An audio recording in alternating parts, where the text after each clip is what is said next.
MA perberat hukuman bagi Anas Urbaningrum. Dialog kita lanjutkan kembali masih bersama Firman Wijaya dan Dian Adriawan.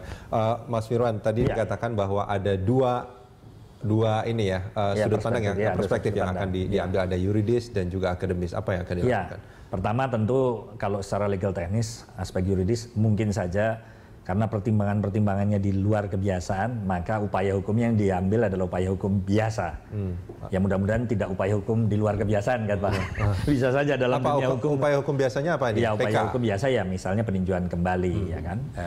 Kemudian pendekatan-pendekatan akademisnya ya sebenarnya kita ingin mendalami betul apa sih legal reasoningnya daripada putusan Artijo Alkostar ini tentang utamanya pencabutan politik dan pemberatan hukuman. Meskipun itu tidak akan mempengaruhi. Tetapi di situ kan bisa saja kita legal annotation ya atau eksaminasi terhadap produk putusannya, seperti apa rasio desidensinya, seperti apa rasio legisnya daripada Hakim Artijo dan teman-teman dan majelisnya. Nah ini yang kita akan coba. Kalau di situ ada ya deviant legal behavior, ada penyimpangan perilaku dalam konteks menafsirkan hukumnya atau kewenangan menggunakan hukumnya. Ya bisa saja ini menjadi persoalan-persoalan yang secara akademis menjadi kajian, menjadi perdebatan. Ya, Mas Dian, ini kan menarik sebetulnya. Ada dari aspek yuridis akan ada PK, ada akademisnya maksudnya dieksaminasi seperti itu kan, dinilai seperti itu. Nah, saya percaya bahwa ya ini kan istilahnya hakim itu adalah tangan Tuhan di kehidupan ini sebetulnya. Tapi saya yakin sebagai manusia juga dia pasti tidak akan sempurna gitu. Nah ini apakah hanya dua hal itu yang disampaikan oleh Mas Firman itu yang sangat mungkin untuk dilakukan, atau sebetulnya ada hal lain yang masih memungkinkan artinya? Ya, jadi saya melihatnya begini, bahwa suatu putusan hakim itu hanya bisa dikontrol oleh putusan hakim yang lebih tinggi. Ya, jadi misalnya putusan kasasi bisa dikontrol oleh putusan PK, ya itu dari sisi yuridisnya ya, dengan upaya hukum luar biasa namanya. Dan saya melihat bahwa dengan upaya hukum luar biasa ini sifatnya masih tertutup. Karena yang mengetahui ini hanya dari lingkup mereka yang terlibat, ya majelis hakim yang terlibat. Dan pertimbangan-pertimbangannya saya kira mereka sendiri yang akan melakukan itu. Dan PK itu juga harus ada bukti baru kan, harus ada novum tentunya ya. Nah kemudian kalau yang kedua tadi katakan harus ada eksaminasi publik, justru menariknya di sini, justru dengan eksaminasi publik mengetahui apa sebenarnya menjadi substansi dari pertimbangan hakim tersebut. Sehingga dengan sendirinya, ya dengan kontrol publik yang begitu besar, ya lembaga ini tentunya akan semakin hati-hati kan dalam menjatuhkan suatu putusan. Hati-hati, tapi kan ini ada istilah apa namanya, subjektivitas hakim itu kan tidak bisa dipengaruhi oleh siapapun dari luar ya kan? Iya. Nah ini apakah akan berdampak menurut Anda? Saya kira nanti ini akan bisa sejalan ketika eksaminasi publik itu dilakukan, ya masyarakat mengetahui mau tidak mau hakim PK akan mempertimbangkan. Ya, apalagi ini dikaji bukan hanya oleh masyarakat awam saja, tapi masyarakat akademis, para ahli yang bisa juga memberikan masukan di mana letak kelemahan daripada putusan tersebut. Oke, kalau dari sisi akademis ini, kalau eksaminasi inilah apa namanya, Mas Dian sebagai akademisi saat ini melihat memang apa yang dilakukan, apa yang diputuskan oleh Hakim MA terkait Anas Urbaningrum memang janggal. Ya, kalau saya melihatnya itu janggal dari sisi metode perbandingan hukum ya. Ya, bukan dari segi fakta-fakta segala macam, tapi dari metodenya ya. Dari metode penelitian hukum, dari metode perbandingan hukum ya, melihat beberapa negara yang menganut sistem hukum yang sama dengan negara kita, kok kelihatannya hal seperti ini ada sesuatu yang janggal. Oke. Nah, Mas Firman, ini kalau tadi akan PK, ada bukti baru apa mungkin yang sudah disiapkan? Ya sebenarnya ya PK kan tentu di samping novum atau bukti baru ada alasan-alasan lain, misalnya pertentangan antara putusan hakim ya. Itu bisa dijadikan alasan PK, itu di luar novum ya. Tapi tadi yang disampaikan Pak Dr. Dian itu menarik sekali bahwa dalam perspektif komparasi of law itu memang bisa dilihat ini putusan ini bisa dipotret. Sebenarnya hemat saya juga bahwa sebuah putusan hakim itu harus bisa menjamin sistem peradilan pidana yang integrated ya. Jangan sampai hanya sekedar asal tampil beda kemudian membuat strafmart atau penghukuman yang memiliki efek bombantis saja di depan masyarakat. Ini yang tidak boleh. Di balik tidak boleh ada motif buruk di balik jubah seorang hakim. Itu yang paling penting. Karena kalau efek bombastis misalkan mungkin ada indikasi ke sana. Tapi kalau memang penghukuman ini mungkin untuk memberikan efek jera, efek pencegahan segala macam, bukankah itu juga bisa dijadikan alasan oleh mereka untuk memberikan hukuman lebih berat? Judicial effect atau judicial access itu dalam konteks politik legal policy itu sudah banyak kita memiliki kajian, mulai dari sistem yang mengarah kepada penjeraan yang sudah secara sejarahnya kesempatan itu ada, tetapi ya juga gagal. Kemudian bergeser kepada sistem pembaruan sampai kepada restitusi, ya. Kemudian terakhir adalah pembaruan hukum pidana dengan instrumen-instrumen legal policy yang baru, yang perspektifnya penegakan hukumnya lebih mencerahkan.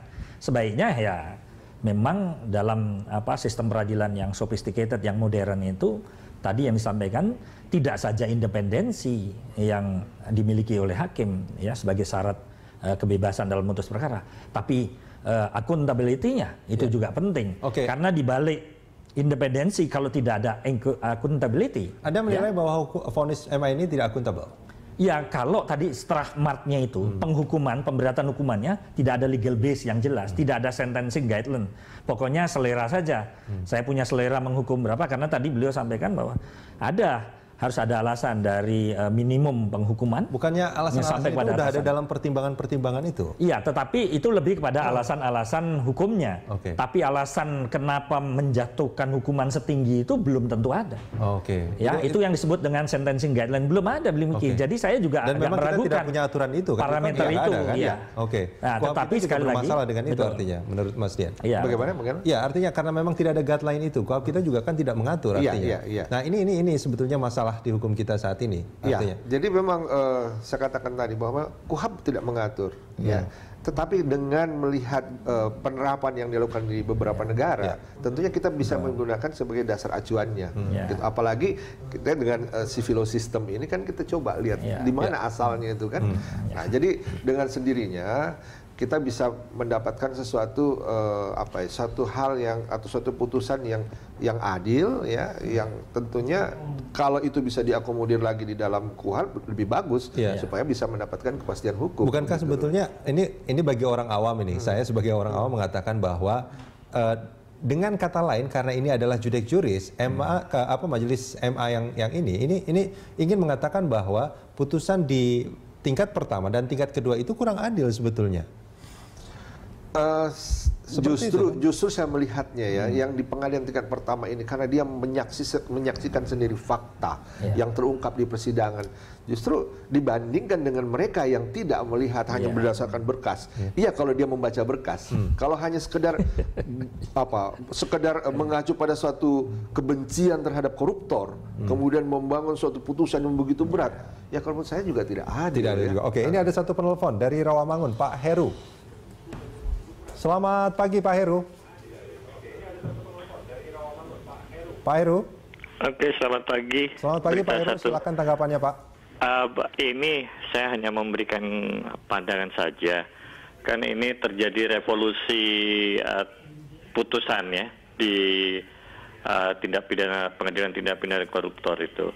Dan menurut pengetahuan kami tidak ada satupun para pengacara yang dapat mengalahkan atau mengurangi putusan dari jaksa penuntut umum di Tipikor.